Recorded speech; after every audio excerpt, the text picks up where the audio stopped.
Hello and welcome to my new video. आज की इस वीडियो में आज हम लोग आरआरबी एनटीपीसी के पीवाईक्यू प्रश्नों को जानेंगे। आज हम लोग 203 से आगे की प्रश्नों को जानेंगे। इससे आगे के प्रश्नों को हम आगे के वीडियो में कर लिए हैं। अगर आप वो वीडियो नहीं देखेंगे तो वो वीडियो भी देख लें।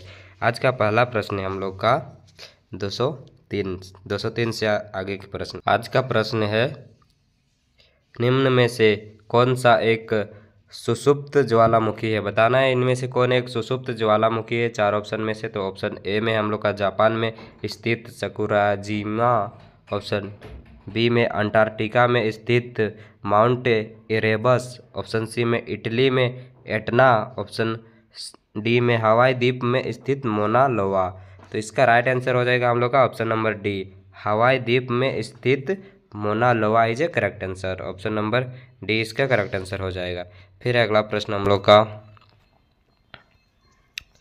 किस सक्रिय ज्वालामुखी को भूमध्य सागर के लाइट हाउस के रूप में जाना जाता है? बताना है किस सक्रिय ज्वालामुखी को भूमध्य सागर के लाइट के हाउस के रूप में जाना जाता है? तो इसका ऑप्शन ए में माउंट एटना, ऑप्शन बी में एटम्बोली, ऑप्शन सी में है कोटोपेक्सी, ऑप्शन सी में कोटोपेक्सी, ऑप्शन डी में mount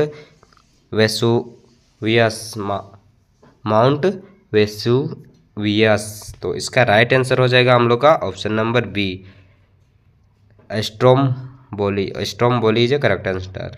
option B is a right answer. फिर अगला प्रश्न हम लोग का, भारत का एकमात्र सक्रिय ज्वालामुखी कहाँ स्थित है? बताना है भारत का एकमात्र सक्रिय ज्वालामुखी कहाँ स्थित है? तो ऑप्शन ए में हम लोग का बारातांग, ऑप्शन बी में हम लोग का बेरन द्वीप, ऑप्शन सी में हम लोग का पोर्ट ब्लेयर, ऑप्शन डी में नारकोडम द्वीप। तो इसका राइट आंसर हो जाएगा हम लोग का ऑप्शन नंबर बी, बेरन द्वीप। बेरन द्वीप में स्थित है। भारत का एकमात्र सक्रिय ज्वालामुखी कहाँ स्थित है? तो बेरन द्वीप में स्थित है। देख सकते हैं आरआरबी एनटीपीसी 11/2/2021 में पूछा गया प्रश्न है। काफ़ी वीवीआई प्रश्न है, तो सभी को आप लोग अच्छे से देखते जाइए। और हमारे चैनल में पहली बार है तो चैनल को अभी सब्सक्राइब कर लें। फिर अगला प्रश्न हम लोग का, भारत में स्थित सक्रिय ज्वालामुखी का नाम क्या है? बताना है भारत में स्थित सक्रिय ज्वालामुखी का नाम क्या है? तो ऑप्शन ए में हम लोग का रोस द्वीप, ऑप्शन बी में है बेरन द्वीप, ऑप्शन सी में है नील द्वीप, ऑप्शन डी में है सेंटिनल द्वीप। तो इसका राइट आंसर हो जाएगा हम लोग का ऑप्शन नंबर बी, बेरन द्वीप is a correct answer. Option number B is a right answer. फिर अगला प्रश्न, निम्नलिखित में से कौन सा ज्वालामुखी नहीं है? बताना है निम्नलिखित में से कौन ज्वालामुखी नहीं है? तो ऑप्शन ए में है माउंट एटना, ऑप्शन बी में माउंट ब्लैक, ऑप्शन सी में कोटोपेक्सी, ऑप्शन डी में माउंट वेसुवियस।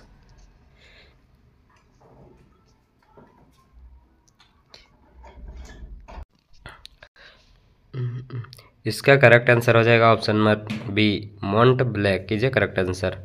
फिर अगला प्रश्न, निम्नलिखित विकल्पों में से कौन सा ज्वालामुखी पर्वत का एक उदाहरण है?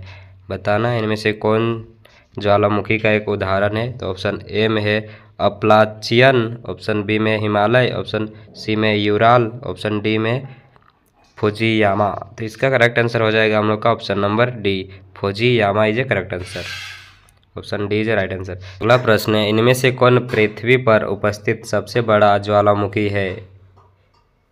बताना है कौन सबसे बड़ा ज्वालामुखी है? तो ऑप्शन ए में है Ojos Del Salado, option B में माउंट वेसुवियस, ऑप्शन सी में टेमो मैसिफ, ऑप्शन डी में मोना। तो इसका राइट आंसर हो जाएगा ऑप्शन नंबर सी, टेमो मोसिफ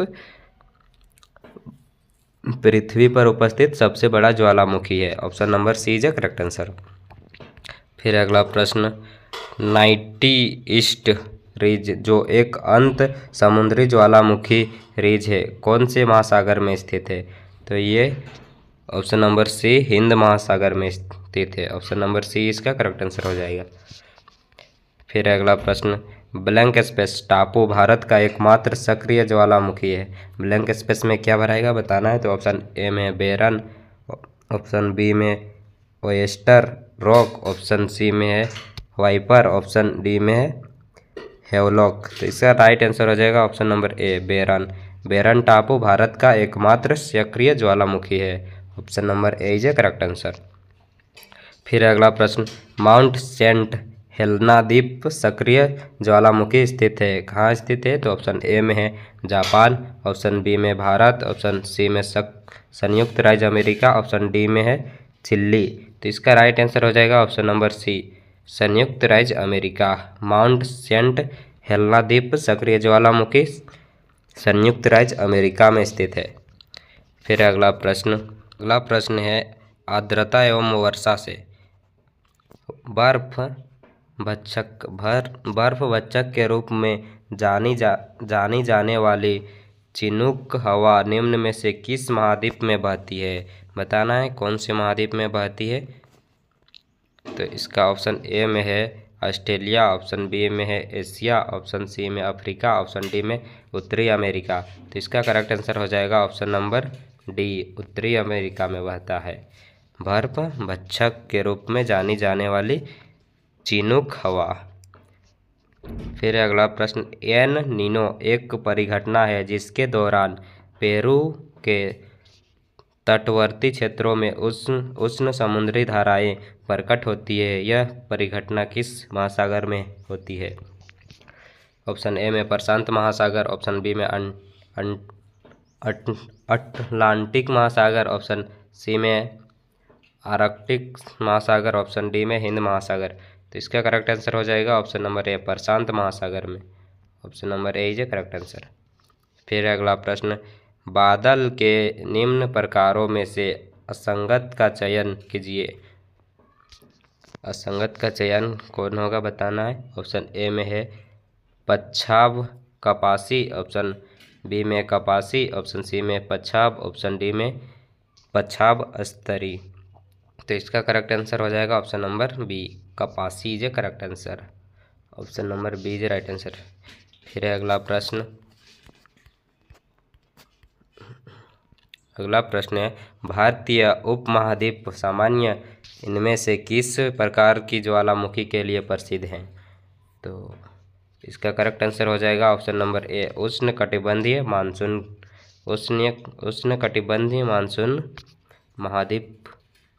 उपमहाद्वीप के ज्वालामुखी के लिए प्रसिद्ध है। Option number A is a correct answer. फिर अगला प्रश्न, ब्लैंक स्पेस बड़े भूभागों में केंद्र में मौजूद वह जलवायु है जिसे तापमान में एक बड़ी वार्षिक रेंज द्वारा प्ररूपित किया जाता है, जिसमें अधिकांश गर्मियों में वर्षा होती है। तो ब्लैंक स्पेस में क्या भराएगा? तो ब्लैंक स्पेस में महाद्वीपीय जलवायु is a correct answer. Option number D is a right answer. फिर अगला प्रश्न, डोलड्रम भूमध्य रेखा के इर्द गिर्द दाब वाला क्षेत्र है जहाँ चलने वाली हवाएं शांत होती है। ऑप्शन ए में उच्च, ऑप्शन बी में स्थिर, ऑप्शन सी में निम्न, ऑप्शन डी में उच्च। तो इसका करेक्ट आंसर हो जाएगा ऑप्शन नंबर सी निम्न इज ए करेक्ट आंसर। अगला प्रश्न है आर्द्रता का मापन सामान्यतः ब्लैंक स्पेस से किया जाता है, किससे किया जाता है? तो ऑप्शन ए में है आंशिक वाष्प दाब निर्धारण, ऑप्शन बी में शुष्क तथा आर्द्र बल्ब तापमान, ऑप्शन सी में भौतिक प्रसारण, ऑप्शन डी में वाष्पीकरण। तो इसका करेक्ट आंसर आ जाएगा ऑप्शन नंबर बी शुष्क तथा आर्द्र बल्ब तापमान। Option number B is right answer. फिर अगला प्रश्न, ओस बनता है, ओस किससे बनता है बताना है। तो ऑप्शन ए में है ठंडे सतह पर आर्द्र वायु के संघनित होने से, ऑप्शन बी में रात में आकाश का बादल से ढकना, ऑप्शन सी में पृथ्वी की सतह से वायु के ठंडे होने पर, ऑप्शन डी में बारिश होने से हवा बहुत शुष्क होने के कारण। तो इसका करेक्ट आंसर आ जाएगा ऑप्शन नंबर ए ठंडे स्तर पर आर्द्र वायु के संघनित होने से। Option number A is a correct answer. फिर अगला प्रश्न, पानी का कोई भी रूप जो बादलों में घिरता है उसे कहते हैं। बताना है पानी का कोई भी रूप जो बादलों में घिरता है उसे क्या कहते हैं। तो ऑप्शन ए में है इवापोरेशन, ऑप्शन बी में है कंडेंसेशन, ऑप्शन सी में है प्रेसिपिटेशन, ऑप्शन डी में है ट्रांसपीरेशन। तो इसका करेक्ट आंसर हो जाएगा option number C, precipitation. Precipitation is a correct answer, option number C is a right answer. फिर अगला प्रश्न है उत्तर पश्चिम भारत में सर्दियों में वर्षा का कारण है, बताना है उत्तर पश्चिम भारत में सर्दियों का वर्षा का कारण क्या है। ऑप्शन ए में है पश्चिमी विक्षोभ, ऑप्शन बी में दक्षिण पश्चिम मानसून, ऑप्शन सी में दक्षिण पूर्वी विक्षोभ, ऑप्शन डी में पूर्वी विक्षोभ। तो इसका करेक्ट आंसर हो जाएगा ऑप्शन नंबर ए, पश्चिमी विक्षोभ के कारण उत्तर पश्चिम भारत में सर्दियों में वर्षा का कारण है, option number A is a correct answer. फिर है अगला प्रश्न, निम्नलिखित में से कौन सा शब्द समुद्री वातावरण के लिए एक ऐसी जलवायु स्थिति को संदर्भित करता है जिसके परिणाम स्वरूप जल निकाय आवधिक रूप से गर्म होता है। तो ऑप्शन ए में है अल नीनो, ऑप्शन बी में अल मीनो, ऑप्शन सी में ला मीनो, ऑप्शन डी में ला नीना। तो इसका करेक्ट आंसर हो जाएगा option number A El Nino is a correct answer, option number A is a right answer. फिर अगला प्रश्न हम लोग का, वायुमंडल में कार्बन डाइऑक्साइड की मात्रा कितनी है, बताना है वायुमंडल में कार्बन डाइऑक्साइड की मात्रा कितनी है।